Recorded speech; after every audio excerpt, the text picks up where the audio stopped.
This episode is all about online courses and what you need to have and create in order to have an online course. And I put a lot of thought into this one because I talk to a lot of people who are starting to build out an online course, and I figure, you know what? Why not give you a checklist? So if you're interested in creating an online course, this episode is perfect for you. So let's do it.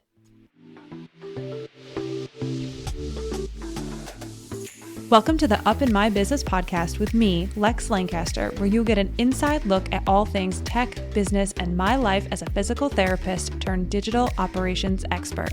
You'll hear all about my lessons as a business owner, the ins and outs of tech for your business, and more. From SEO, websites, and email marketing to automations, launches, and copywriting, I've got you. I'm so excited you're here. Let's dive in. I'm super excited to be recording this episode. Welcome back to another episode of Up in My Business. Today we are talking all about online courses. I talk to a lot of people on discovery calls and my clients in general, and a lot of people want to build an online course, and I think a lot of people don't understand how many things you need to have in place in order to host and start and really run an online course. Now, I'm going to talk about this later, but please do not take this as like you need to have everything in order and before you start. That's not what I'm saying. What I'm telling you now is here's my list of things that I would have ready to go for building the course. But before we jump into that, you know what's first, the life stuff. So you might hear that my voice sounds a little bit better today. That's because I'm just joking. I have no idea if it does, but it does feel nice. So I have been doing this program online called 30 Day Singer. Now, I have always wanted to be a better singer. I'm not telling you I want to be a singer. That's two different things. But I like to sing in the car and I like to sing when I'm at my desk. So if you've been around on Instagram lately, I've been sharing my morning pump-up songs. I 1000% sing along to every single song. And I love every single genre of music pretty much. And I just want to be able to sing a little bit better. So I was in band as a high school student. So I was in jazz band. I was in concert band, definitely a music geek. I can read music. I'm not trying to read music here. I'm honestly just trying to find pitch. So really trying to understand how to get my voice to match, or at least, what is the word I'm looking for right now? Harmonize with the singer. So just trying to figure out a way to make that happen and to be able to sing along better. And in the warm-ups, so I DM'd my friend Abby. So Abby is a physical therapist and coach for music professionals, Lord have mercy, for musicians and instrumentalists. And she's incredible, but I DM'd her and I was like, lip trills are the worst. So if you do any sort of singing, the way to warm up, I will not do that on a mic, but it's like a lip trill and it's almost like you're giving someone raspberries, but you're adding tone to it. And it is so hard. My lips, like right now, they're so sore. So it's just a warm up or whatever. And I DM'd Abby and I was like, this is the worst. It is so difficult. I could not even get the lip trill at first. I could not add a tone to the lip trill. I could just do a raspberry without any tone associated with it. And it's just because my lips are weak as fuck. I was so pissed. And then they told you how to support the edges of your mouth, and eventually motor control with lips, it got better as I practiced. So anyway, all that to say, my voice might sound a little bit different because I did voice warm-ups before I started this. So just helps essentially warm up everything that you're going to be using when you talk, when you sing, etc. So I've liked it a lot, and I'm definitely trying to focus on matching pitch a little bit with this, and it's still very early, so I'm not going to tell you that I'm a great singer. That's not the case, but I'll report back. I've been enjoying it. So 30 Day Singer, it's just a program online that I found, and yeah, we'll see how it goes. I'm very interested, and then maybe one day on the podcast I'll sing Taylor Swift. That might be what I do. I don't know if I can harmonize with her though. So anyway, but in other news, I guess, I went to volleyball last night. So if you listened to last week's episode, you know that I was in California playing volleyball. Anna Hartman, Movement Rev on Instagram, treated my shoulder because it was being a pain in the ass. And I hope there's like not little kids listening in your car when you listen to this podcast, because I'm swearing a lot today, so I apologize, but it just happens sometimes. So Anna treated me. I have felt great since. So it's been 2 weeks as of tomorrow that Anna treated me, or since Anna has treated me, and I have had zero problems. So I've increased weight on my bench press, overhead press. I've done push-ups. I've done tricep dips on rings. So if you do tricep dips versus tricep dips on rings, you know the difference there, that shoulder stability component. I have done cleans. I have done kipping pull-ups. I have played volleyball again and done at least 150 swings, and I have had zero issues with my shoulder. And I think some people might be like, well, don't you think that just because you played, it feels better because you're like getting used to it? No, absolutely not. It was pain. It was pain. It's always been pain. Bench press has always been an issue for me. Always, always, always. I always have a pinch. My rotator cuff is not great. Just because, as Anna had mentioned, I had no inferior glide. And if you listen to her recent episode, she did talk about the fact that I had the stiffest diaphragm ever. So the singing stuff that I'm doing will also help with that. Cool. But also, Anna treated my diaphragm, and I haven't had an issue since. So I actually think that my shoulder issues were definitely coming from that. It makes total sense. And I have had zero issues since. I haven't really had to work on myself, except for, like I said, I'm doing the singing stuff. So maybe that's helping like prolong it. But I started the singing stuff like 3 days ago. So anyway, played volleyball, felt great. I will say that there is a huge value in going back and doing something that you used to do and having fun with it, but also like learning new stuff. So I definitely peaked volleyball-ish, you will, like stuff, probably freshman year of college. I was going to play and played for a full spring season and then couldn't play in the fall because I was a bio major and I thought that school was more important.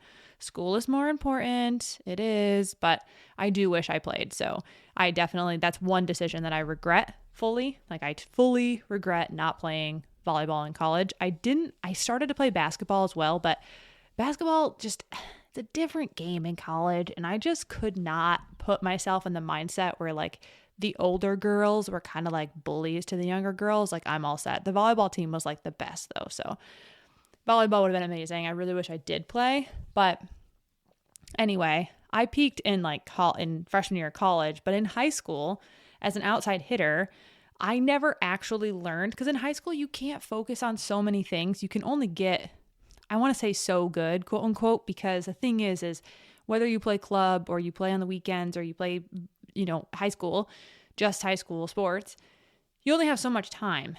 And realistically, the goal is to essentially be okay, be good-ish, and then just go from there. And I feel like we never really got into the more advanced skills, because if the rest of your team, even if you were ready, and I don't even know at that point if I was ever ready to add in like the stuff that I was working on last night, but I feel like you're always held to where the team is at, and like, why wouldn't you? So I think in high school, we're really just focusing on the baseline skills, and club volleyball is a little bit different. And that was definitely a lot more advanced. However, it's just, you focus on the baseline skills. So regardless, I was at volleyball last night and we started learning trick shots. So they call them cuts. So going in with a full swing, but then cutting to the left or to the right.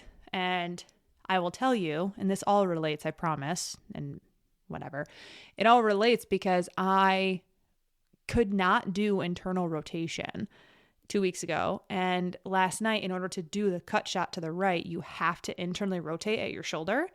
So it's internal rotation at your shoulder, and you actually come down on the side of the ball, and then it shuffles to the right side of the court. So, and it's a full swing. You just then shuffle it to the right last second.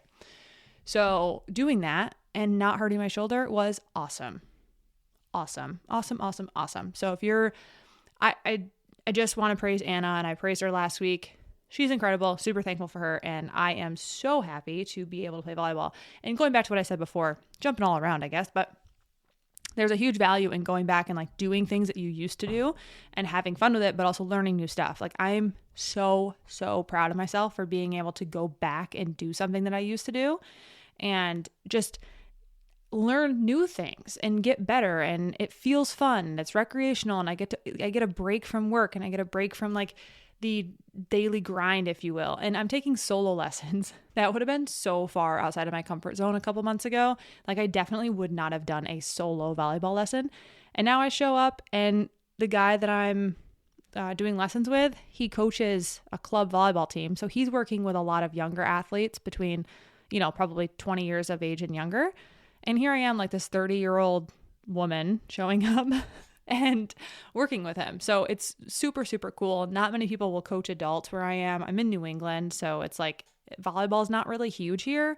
I don't live near the beach, so it's not like there's something to do as far as like a league goes. And like all the recreational leagues, I'm just not really into it. I'm not really into drinking beer and like jumping around with people playing sports. Like I don't want to get hurt. I'm all set. So he is starting like a more, I don't want to say serious, but like a more advanced volleyball league. So I might join that, but either way, I'm just so happy that I get to play, and it was so fun, and my shoulder feels good, and it's just been so good. It's still not warm. I know I had put in my email the other day that I sent out to my people that I wished it would get a little bit warmer, but it's not. So it is still pretty cold in New England, and we're getting snow today, I think. I mean, I don't see any snow yet, but we're supposed to get snow today. So I guess we'll see. Really hope that does not happen. So let's see. I think that would be all the life updates. I think that's all the life updates. Oh, one more thing. If you listen to this podcast episode and you are from the New York City area, I will be going to New York City in the next couple of months. I won't be saying which weekend because I'm not trying to get stalked and die. But I'm going to New York City, and my friend and I are looking for a place to have brunch. So if you know of a place near Times Square to have brunch, I would love a recommendation. The more like aesthetically pleasing place, the better. It sounds so ridiculous, but like it's New York City, so I know there's places that exist. Like a rooftop, grass on the walls. You know exactly what I mean. Somewhere I can take a nice Instagram photo. I'm definitely that person. But anyway, so I think that's it. And I think we're ready to jump into course stuff because it's already 12 minutes in. Let's talk courses. So I struggled with this one because there's a lot of information, and I could probably make at least 2 or 3 podcast episodes out of this, just one section. So I'm going to go through what you need in general, and I'm not going to go deep into it. We're not going to go real deep into sales pages and yada, yada. Different episode. What I'm going to do though is talk about like the general stuff, and then we'll go into inside the course. What do you need? And then you'll have a checklist of stuff that you need to develop in order to, have a course and have it look good, right? So a main focus of mine, a big thing with me is aesthetics. So I think that when your course looks super professional, it just feels better for the consumer.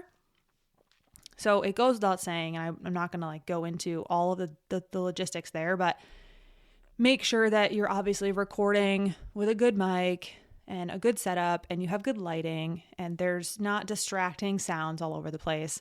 The chair that I'm sitting in right now squeaks. So if you heard that earlier, it drives me nuts, and I cannot figure out why it's squeaking. So I try to like sit up nice and tall in my chair whenever I'm recording, or I stand up. I usually stand up to teach. So anyway, just small stuff to keep in mind when you are recording for a course. Now, let's talk. So let's start. We're going to start general stuff.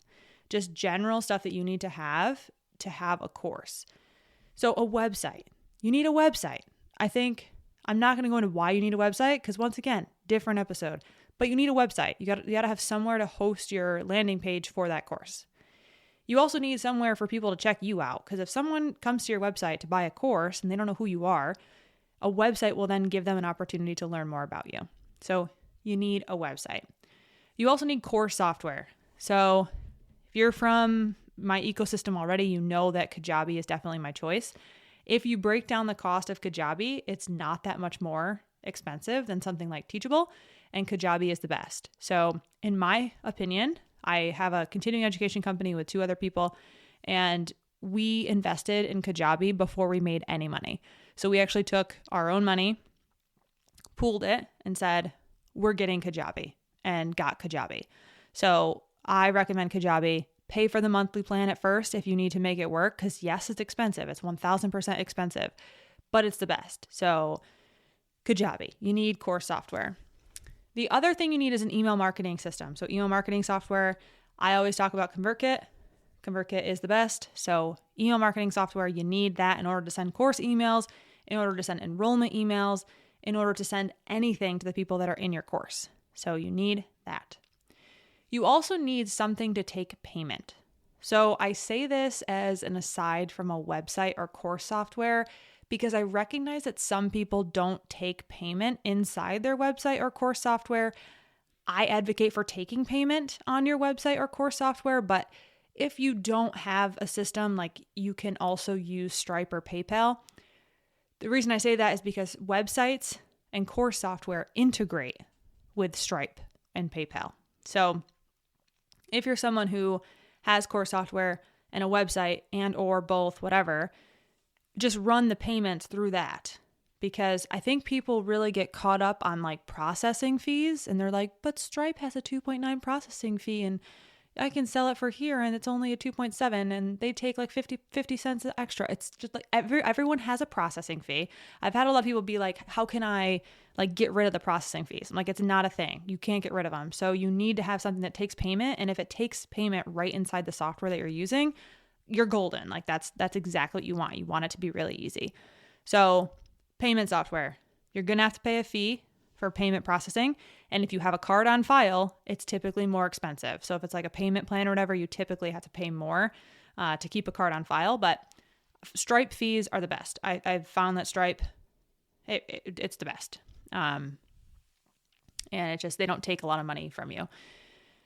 So then these are like our general things. So like I said, this is nothing to do with what's inside the course yet. This is just like things you need to have in place if you want like the best experience.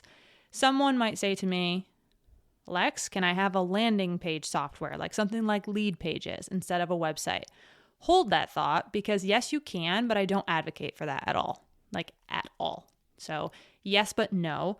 And then we'll talk about that at some point in an episode too, like why landing pages aren't necessarily the best choice as far as like collecting data, information, etc. And then let's see, we've got, I'm reading my list to make sure I checked everything.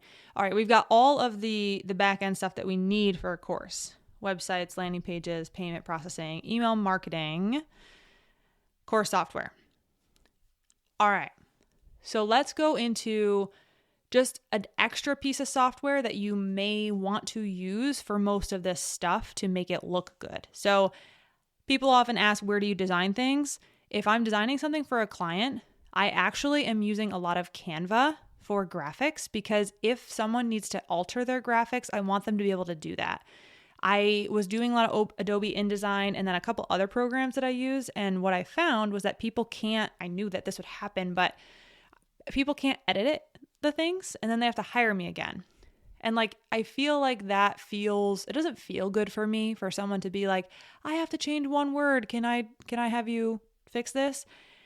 It's just easier for me to give people edit access. So I've been building a lot of things in Canva mostly. So graphics and stuff that we're going to talk about and what you need for graphics, just build them in Canva. Canva is a great option, and they just had a great update. So lots of options in Canva. I recommend having Canva to build out some of the stuff that I'm going to talk about here. I also recommend having Google Slides or PowerPoint. I'm a big fan of Google Slides because it saves everything. So I like it. It's internet-based. I don't have to worry about Microsoft Word losing my shit, because I've had that happen multiple times. And also it's editable by multiple people. So if you end up running a course with someone else, it's very easy to edit the presentation if it's in Google Docs or Google PowerPoint. Slides, Google Slides. So I recommend having that as well. So let's talk about the course itself now. So inside the course, I always recommend laying everything out on paper first before you start building things out, because what ends up happening is you go to build graphics, you go to, title things, you go to lay out the content, and you recognize, oh shit, I forgot something. And then everything below it has to change. So you make one graphic, you forgot something, now you have to change every graphic after that. So I always recommend taking it, laying it out on paper. If you're a paper person, lay it out on Google Docs. If you're a digital person, more computer-based web person. And then what we're going to do is I'm going to go through what you should be laying out and what you're going to need. So the first thing you're going to need is the order of the course.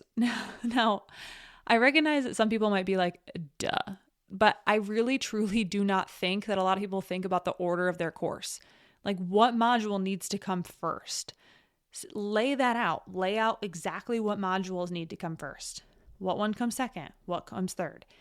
Really laying those out and understanding, like, yes, we can definitely move them around, but getting that structure there first is super, super important. So modules. Each module needs a title.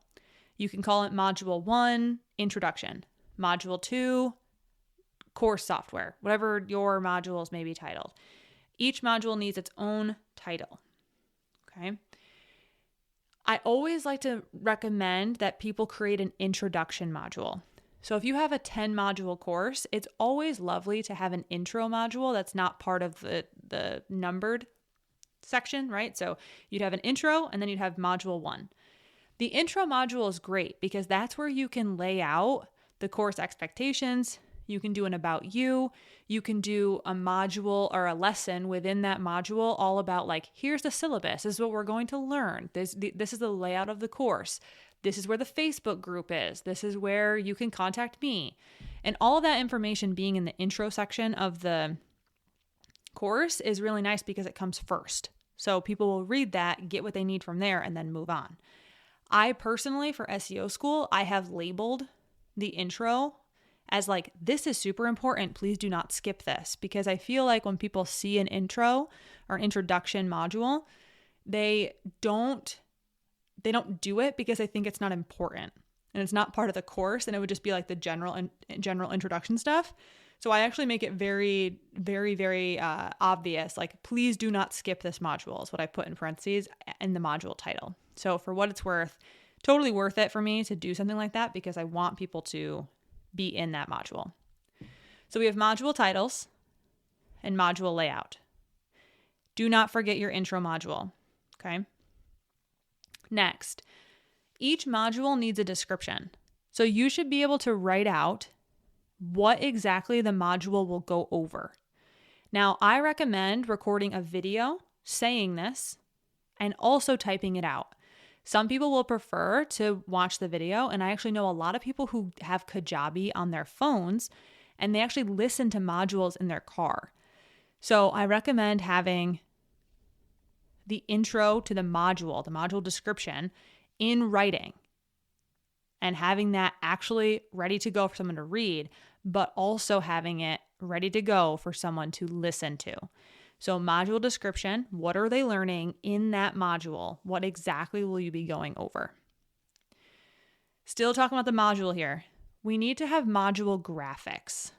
Okay, so module graphics is basically like a cover photo for that module. When people design these, I just want you to keep it branded. So keep it in your branded colors. It doesn't need to be fancy. You can just put module 1 introduction, module 2 tech, module 3 implementation. It doesn't need to be anything crazy. It's just what you would call like a YouTube thumbnail typically is the size that you would have it as. It can be fancy, but just keep in mind, these graphics are usually pretty small, like to the eye. They're very small on the computer. So it's ideal to have the letters that are on those graphics be big. So don't try to bombard your graphics with a bunch of stuff that's useless. Make sure the text is large and you're just labeling out what is that module called, and that's your module cover, module graphic. You also need your module contents. So the way that modules can be split up is different lessons. And yes, I'm totally referring most of the stuff to Kajabi because I really hope that you do go with Kajabi for a course. But if you have a module, you can then have different lessons underneath the module. So let's just say I'm in module 1, introduction, or let's do module 1, tech. Then I'll have lesson 1, introduction. In that lesson 1, introduction, I'm going to talk about what we're going to learn in that module. That's where I put that, like, this is what we're going to talk about in this module section, the video and the description. Then we have to think about what other lessons do we need in that module. Some people will only have one lesson within each module. Totally cool. If I'm doing a module about tech, my lessons might be ConvertKit, Squarespace, Kajabi, Gmail. So now you're taking those lessons or taking the module and breaking it up into different lessons. Let's talk about the value of that. If you have a video that is an hour and a half long for one module, that's really, really hard for someone to sit down and do. Make it super doable. So inside your modules, when you're splitting things up into lessons, instead of having one big long video for your module, consider splitting it up into different pieces. 20-minute pieces, 25-minute pieces, 30-minute pieces, whatever it needs to be, split that up. So once again, module 1, tech. Lesson underneath that module, Kajabi. That's probably a 20-minute video. Lesson number 2, Squarespace, 20-minute video. Lesson number 3, ConvertKit, 20-minute video. Okay. Now we talked about the module graphics. Each of those lessons should also have a graphic. So if I have a video cover, like a video that's me talking, the cover of that video would then be that graphic. And the lesson itself within Kajabi can have a lesson graphic. So the lesson graphic that I have, I'm going to be then putting that graphic on that lesson. So lesson 1, Kajabi, and that will go on the graphic. So it's just like the module graphics, large text. Don't mess around with making it super like icon heavy and like photo heavy. Just put the words on a slide. Make it brand colored. So that's your individual lesson graphics. Okay, so the big thing there, and what we really want to make sure what I'm drilling home here is that aesthetically, we want it to look nice. It makes sense. You want everything to match. You want things to go along with each other. You want your lessons to look good. You want your course to look good. So we're really hammering home like module graphics, lesson graphics. Okay, so now we're still in this modules and lessons category because I said a very key concept that I want to make sure I go over. I talked about videos. Inside each lesson, when you put a video in, you can either upload it directly to Kajabi or you can put an embedded video in. If you embed your videos, please use Vimeo. Do not use YouTube. YouTube is a wreck. People can find that video so easily, save it to their playlist, and then the world can find it. Do not use YouTube. Use Vimeo if you're going to embed videos. I personally upload a lot of the videos right into Kajabi because then they're there forever. And I don't have to mess around with Vimeo and YouTube and all the things. So you can do one of the two things, or one of the two things, because we're not even including YouTube. Please don't use YouTube. So modules, lessons within the module, and then in those lessons we talked about a video so far. If you have video content, which I hope there's something as far as the video goes. Inside each lesson, you also need the content. So the presentation, the slides, if you will, the worksheets you might have. Okay. Now this is a pro tip from someone who has taken courses and been creating courses. Whatever handouts you have, module handouts, presentations, worksheets, all of that stuff, take every single download that you're going to be giving people and put them all in one module called downloads or course content so that they can download everything at one time. And you can make it a zip file to make it really easy for them. Please just put it in one module, because the reason I say that is that for someone who prints out everything, it's so annoying to have to go through each lesson within each module and see if you have that handout. Highly recommend just taking all the downloads, putting them in one module, and then they can all download them in the beginning, and then also put them separated into each module. So it's not a one, it's a both and. So inside the module they belong to, as well as in the beginning of the course, here's your downloads. Okay, so that is the contents within each lesson. So we've got the videos, the PowerPoint slides. You also want to have the description of the lesson. So I said we need a description of the module. You also need a description of the lesson. In this module, we're going to be talking about ConvertKit. We're going to go through 1, how to create an account, 2, how to send an email, 3, how to make a landing page, 4, how to target certain tags. So you need to have a description for each module as well. It looks nice, and it also gives people an idea of where you're going. So lesson description. Okay. Now, you also need Zoom information. So software, once again, if you have Zoom, most people have Zoom nowadays because it's just necessary. You need to have Zoom information for your course if there's going to be live calls. So you can embed a call link within embed. You can put a call link into each lesson. You can put like a schedule of events, if you will, in the syllabus. And then the syllabus can then have like, this is my Zoom link. And it might be like a branded link. Just make sure you have the links ready to go for your Zoom info. Okay, so you definitely need that for the course. We already talked about covers on all the videos and covers on the course itself. But the one thing that we didn't talk about yet is the course graphic. So oftentimes with a course, people will forget that they need to have a representation of the actual course itself. It's shown in a couple different places, but mostly it's like the sales page and then the actual checkout page. The course graphic is shown. So I would recommend having a course graphic that, once again, is not super distracting. It's branded. And oftentimes I do like to have a picture on there, like a picture of your face or a picture of that represents your brand. I think that it's helpful because when someone checks out, it makes it a lot more personal. So I will say, like, having a course photo that like has your photo on it in some way, shape, or form. Look up a YouTube thumbnail. That's all it really is. Use it like that. I just think photos do really, really well there. So now that's kind of the stuff that you need inside the course. So modules, module titles, descriptions for the module itself. You need lessons that go in each module. You need graphics for those lessons, right? The cover graphics for the lessons. You need the content for the lessons, the PDFs, the slides, the videos. Geez, I just whacked my desk. Hopefully you didn't hear that. The videos. And then any sort of Zoom information that you need for the lessons. So that's really what you need inside the course itself. Now, aside from that, you need to have stuff that helps you sell the course and then stuff that helps you run the course. And then I have some bonuses that we'll talk about. So you need the offer details. What's the price? What do they get? Who is it for? What's the description of the course? A short description. It's like an elevator pitch, if you will. You also need the sales page data. A lot of the sales page data is what I just talked about. The price, what they get, who it's for, who it's not for, description, FAQ, your bio, what they'll get out of it, how your course is the vehicle in order to have them have this certain outcome, the pain points they have.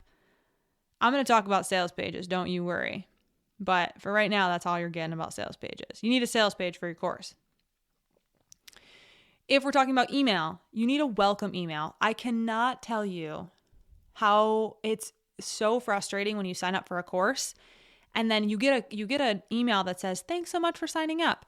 But you don't get an email that says like, hey, so excited to have you here. In the next couple days, I'm still going to be having this course. Like doors are open until X Sunday. After that day, I'm going to email you all the directions for login information or whatever it may freaking be. Just have a follow-up email for people that do buy your course so that they're not left in limbo thinking like, okay, cool. When's the first live call? Do I start module 1 today? Do I wait? Do I do module 2 by next week? Like, what do I need to do? So have a welcome email for the people who enroll in your course. You also want to have the weekly emails ready. So if your course is running for 5 weeks, you likely have an email that's going to go out every week. You should have those emails already written out. There's nothing harder than having to come up with all of the content in the middle of the course. I truly feel like it's much, much easier and much more efficient to develop all those emails prior And sure, like you can edit them before you send them out. Like if something happens in week 1 that you didn't anticipate, address it in your week 2 email, but have the bones of your week 2 email already done. We're going to have a live course on April 14th, or a live call on April 14th. So having those weekly emails done is super, super helpful. And it takes a lot of, it increases your capacity, because then you have more energy to devote to the course, to answer questions, to do all the things. So we've talked about inside the course, the extraneous, like you need something to sell the course with. So offer details, like what is it, and your sales page. And then we have the email stuff. So the welcome email and the weekly emails. These are some of the things that I recommend having as like bonuses, but stuff that like really helps. Number 1 is how someone can write a review for the course, a testimonial. So creating a Google form is a great way to do that. So you just create a Google form, have it ready, so that way when someone finishes the course, they can write that testimonial for you. You really, really want to try to get testimonials for your course, so make sure you ask for them. Have the form ready. You can also put it in your emails that are going out with like the last week of the course. You can toss the link to the testimonial in there. You can do a follow-up email after the course is done with a link to that testimonial in there. You can put the testimonial form linked inside your course in the last module. Like you could essentially create a lasting module and say like next steps. And then you would have that lesson be all about like what they can do now. You also want to have any quizzes or learning checks that you want to have within the course done and ready before you launch the course and have people in the course. Reason being is it's really nice to not have to develop those once again in the middle of the course. So have stuff like that ready to go. So that way when people are in the course, they can do that. And then you don't need to worry about creating that stuff in the middle of it. You also need, if you're doing a free Facebook group that goes with it, the community aspect, you need to have that ready. So the Facebook group, have that as, they changed the name of it. I believe it's actually a secret group or a private group. So private is like you can request access. Secret is you can't find it. So they can only join the group if they are invited. So I think it's actually private is what you want. But you need the link to that Facebook group so that way they can join that community and have that Facebook group ready to go. As an aside, have a cover photo for that Facebook group as well. So you're not just having a cover photo for your course, you also want a cover photo for your Facebook group. And lastly, a certificate of completion. In Kajabi, you can actually send people a completion certificate automatically. It's like an automation that you can have happen. So I really love it. It does work very well. And they can automatically get a certificate of completion when they finish like the last module or whatever. So having that course completion certificate and like knowing what you're going to have there, really, really important. So this is like a brief overview. I say brief, but really I just gave you all the details anyway. So you should be able to sit down and make a nice checklist and develop all the things with this episode. At least I hope you can. So online courses, right? Everything you need, we just talked about. If you are starting to create the course, but you don't like have a website yet, it's very hard to do everything at once. I do recommend choosing one, working on one, and then going to the other. It's very difficult to create your website and also create a course at the same time. I think we got it. I think that's it. I just want to make sure that you have a list of things so that you can start building out your course. Or if you have a course, you can go assess your course. Like, what does my course look like? Do I have 2-hour videos that I need to chop up into pieces? I know that was a story for me. So I have SEO school already recorded, people. It's all done. But guess what? It's not chopped up. So that's why I'm re-recording everything. And also I have like a nicer office now. I'm not in a dungeon. So I just want to make sure I have like a nice bright video.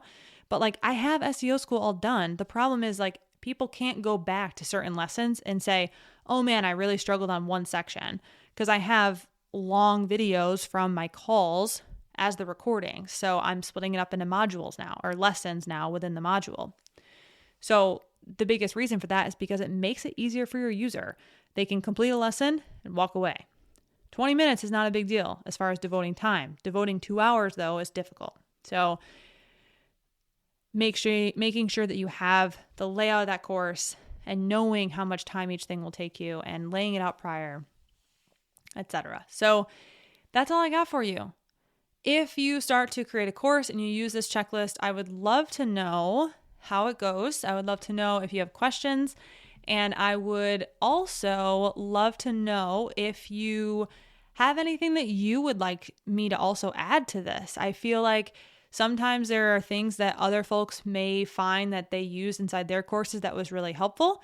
And if you feel like that's the case for you, let me know. But these are the things that I have seen with most of my clients, and I've seen work over and over again. So let me know how it goes. Happy course creation. And as always, thank you so much for being here. I will catch you next time.